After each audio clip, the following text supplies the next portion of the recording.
Well, India is celebrating its 79th Independence Day. On this occasion, Prime Minister Narendra Modi hoisted the tricolour from the Red Fort in the national capital and addressed the nation from the monument's rampart. Now, thousands of attendees, including distinguished guests, senior government and defense officials and athletes, witnessed the ceremony. In the longest ever speech from the ramparts of the Red Fort, Prime Minister Modi hailed the efforts of the armed forces during Operation Sindoor while giving a stern warning to Pakistan that India will not give into nuclear blackmail.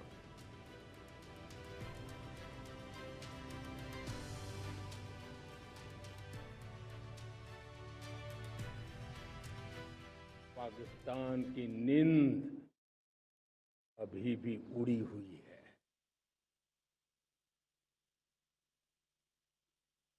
Pakistan में हुई तबाही इतनी बड़ी है कि रोज नए नए खुलासे हो रहे हैं, नई नई जानकारियां आ रही हैं।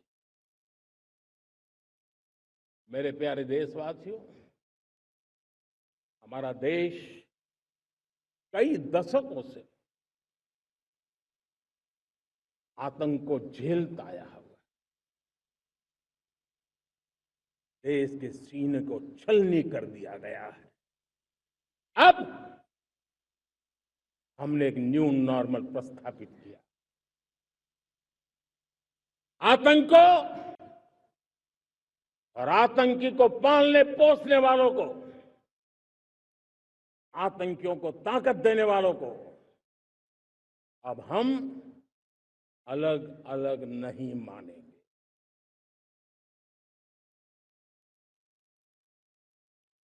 वो मानवता के समान दुश्मन है, उनके बीच कोई फर्क नहीं है। अब भारत ने तय कर लिया है कि न्यूक्लियर की धमकियों को अब हम सहने वाले नहीं हैं।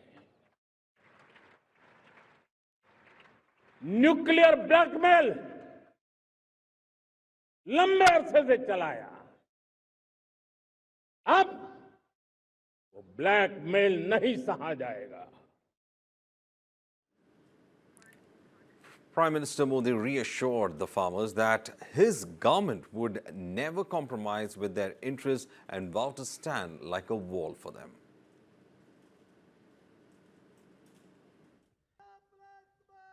भारत के किसान, भारत के मछुआरे, भारत के पशुपालक, उनसे जुड़ी किसी भी अहितकारी नीति के आगे मोदी दीवार बन के खड़ा है। The Prime Minister also urged the nation to embrace the vocal for local mantra as collective mission to build a prosperous India.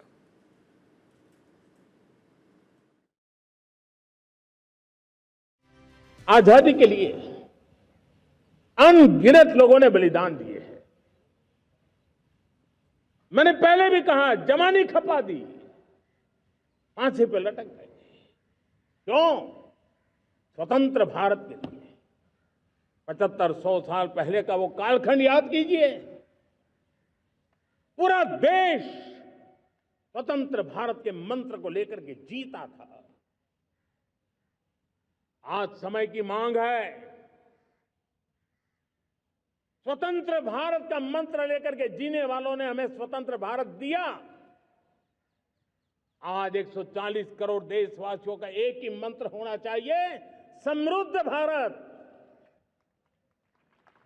अगर कोटि कोटि लोगों के बलिदान से स्वतंत्र भारत हो सकता है, तो कोटि कोटि लोगों के संकल्प से, पुरुषार्थ से, आत्मनिर्भर बनने से, वोकल फॉर लोकल की बात करने से, स्वदेशी का मंत्र को जापने से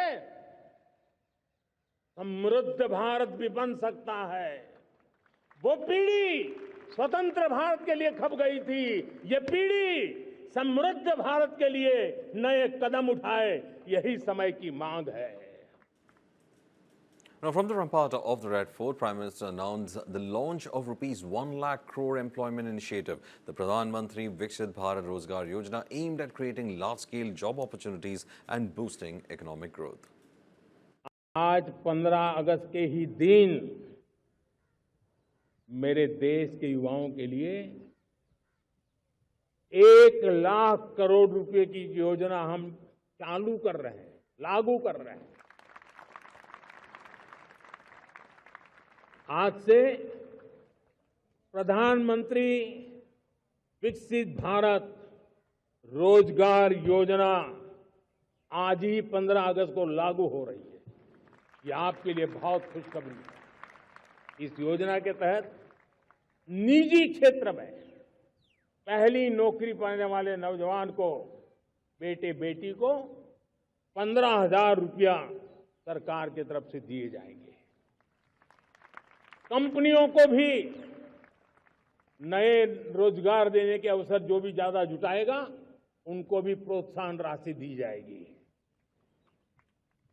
प्रधानमंत्री विकसित भारत रोजगार योजना करीब करीब 3.5 करोड़ नौजवानों को रोजगार के नए अवसर बनाएगी। मैं सभी नौजवानों को इसके लिए बहुत बहुत बधाई देता हूं। Prime Minister Modi also touched upon the issue of infiltration, stating that the government will set up high-powered demographic mission to deal with the challenge of demographic change due to infiltration. आज देश के सामने एक चिंता, एक चुनौती के संबंध में आगाह करना चाहता हूं। षड्यंत्र के तहत, सोची समझी साजिश के तहत देश की डेमोग्राफी को बदला जा रहा है। एक नए संकट के बीज बोए जा रहे हैं और ये घुसपैठिए मेरे देश के नौजवानों की रोजी रोटी छीन रहे हैं। एक घुसपैठिए मेरे देश की बहन बेटियों को निशाना बना रहे हैं। ये बर्दाश्त नहीं होगा। ये घुसपैठिए भोले भाले आदिवासियों को भ्रमित करके उनकी जमीनों पर कब्जा कर रहे हैं। ये देश सहन नहीं करेगा। और इसलिए मेरे प्यारे देशवासियों,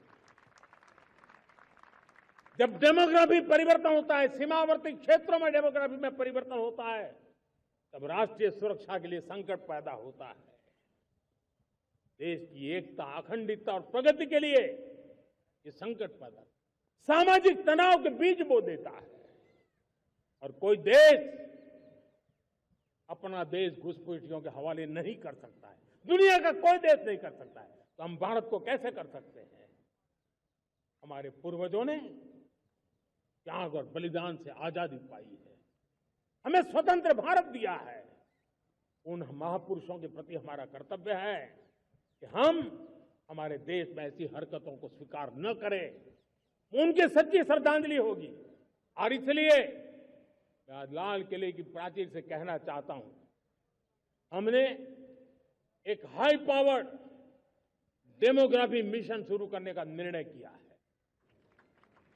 ये मिशन, इस मिशन के द्वारा ये जो भीषण संकट नजर आ रहा है, भारत पे मंडरा रहा है जो संकट है, उसको निपटाने के लिए तय समय में सुविचारित, सुनिश्चित रूप से अपने कार्य को करेगा।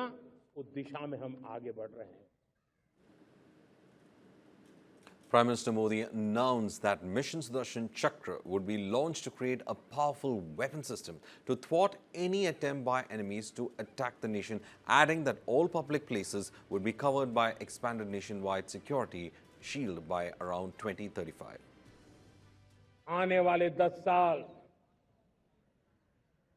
2035 तक मैं ये राष्ट्रीय सुरक्षा कवच का विस्तार करना चाहता हूं, मजबूती देना चाहता हूं, आधुनिक बनाना चाहता हूं।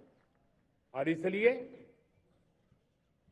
भगवान श्री कृष्ण से प्रेरणा पाकर के हमने श्री कृष्ण का जो सुदर्शन चक्र था, उस सुदर्शन चक्र की राह को चुना है।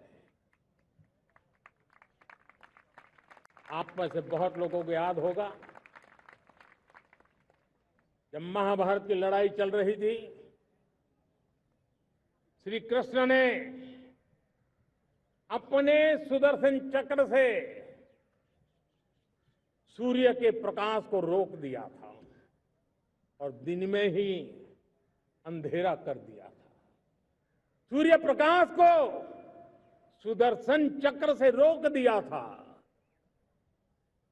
और तब अर्जुन ने जो शपथ ली थी जयद्रथ का वध करने की, उस प्रतिज्ञा को अर्जुन पूर्ण कर पाए थे। वो सुदर्शन चक्र के पराक्रम और रणनीति का परिणाम था। अब देश सुदर्शन चक्र मिशन लॉन्च करेगा। Prime Minister Modi hailed RSS in his IDA speech. He said that 100 years ago, an organization, Rashtriya Swayamsevak Sangh, was born and it continued to inspire everyone. आज से 100 साल पहले एक संगठन का जन्म हुआ, राष्ट्रीय स्वयंसेवक संघ।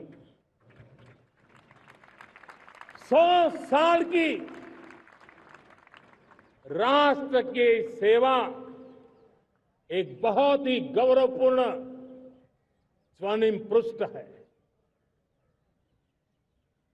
व्यक्ति निर्माण से राष्ट्र निर्माण के संकल्प को लेकर के 100 साल तक मां भारती का कल्याण का लक्ष्य लेकर के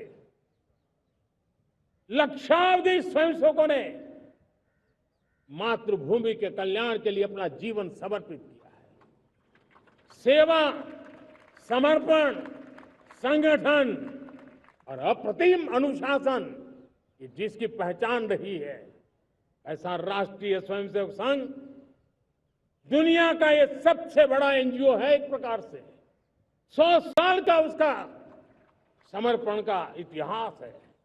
आज लाल किले की प्राचीर से 100 साल की इस राष्ट्र सेवा की यात्रा में योगदान करने वाले सभी स्वयंसेवकों को आदरपूर्वक स्मरण करता हूं और देश गर्व करता है राष्ट्रीय स्वयंसेवक संघ की इस 100 साल की भव्य समर्पित यात्रा को, और हमें प्रेरणा देता रहेगा। Also, the Prime Minister announced the next generation GST reforms by Diwali to reduce tax burden on daily use items. इस दिवाली में आपकी डबल दिवाली का काम मैं करने वाला हूं। इस दिवाली में आपको एक बहुत बड़ा तोहफा देशवासियों को मिलने वाला है।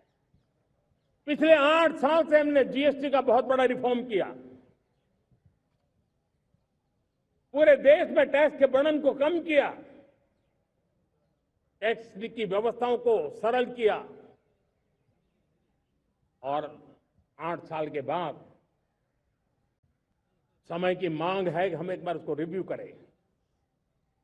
हमने एक हाई पावर कमेटी को बिठा करके रिव्यू शुरू किया, राज्यों से भी विचार विमर्श किया और मेरे प्यारे देशवासियों, हम नेक्स्ट जनरेशन जीएसटी रिफॉर्म्स लेकर के आ रहे हैं। ये दिवाली के अंदर आपके लिए तोहफा बन जाएंगे। सामान्य मानवीय की जरूरतों के टैक्स भारी मात्रा में कम कर दिए जाएंगे। बहुत बड़ी सुविधा बढ़ेगी। हमारे एमएसएमई, हमारे लघु उद्यमी, इनको बहुत बड़ा लाभ मिलेगा। रोजमर्रा की चीजें बहुत सस्ती हो जाएगी और उससे इकोनॉमी को भी एक नया बल मिलने वाला है। Prime Minister Modi expressed concerns over the problem of rising obesity cases in the country and urged people to focus on fitness. हमारे देश के हर परिवार को चिंता करनी चाहिए। मोटापा हमारे देश के लिए बहुत बड़ा संकट बनता जा रहा है। आने वाले वर्षों में लोग, जो पंडित लोग हैं वो कहते हैं, जो जानकार लोग कहते हैं, हर तीसरे व्यक्ति में एक व्यक्ति मोटापे का शिकार होगा। हमें मोटापे से बचना है, ओबेसिटी से बचना है और इसलिए मैंने बाकी सब करना पड़ेगा, लेकिन एक छोटा सा सुझाव दिया था कि परिवार तय करे कि जब खाने का तेल घर में आएगा 10% कम ही आएगा और 10% कम ही उपयोग करेंगे और हम ओबेसिटी के खिलाफ लड़ाई को जीतने की दिशा में हम अपना योगदान देंगे। Prime Minister Modi congratulated astronaut Shubhanshu Shukla on his historic mission to the International Space Station, asserting that India is on the course to build its own space station. हम स्पेस में भी अपने दम पर आत्मनिर्भर भारत गगनयान की तैयारी कर रहे हैं। हम अपने बलबूते पर हमारा अपना स्पेस स्टेशन बनाने की दिशा में हम काम कर रहे हैं। और पिछले दिनों स्पेस में जो रिफॉर्म किए गए, मुझे बहुत गर्व हो रहा है। मेरे देश के 300 से ज्यादा स्टार्टअप्स आप सिर्फ और सिर्फ स्पेस सेक्टर में काम कर रहे हैं और उन 300 स्टार्टअप में हजारों नौजवान पूरे सामर्थ्य के साथ जुटे हैं। ये है मेरे देश के नौजवानों की ताकत और ये है हमारे देश के नौजवानों के प्रति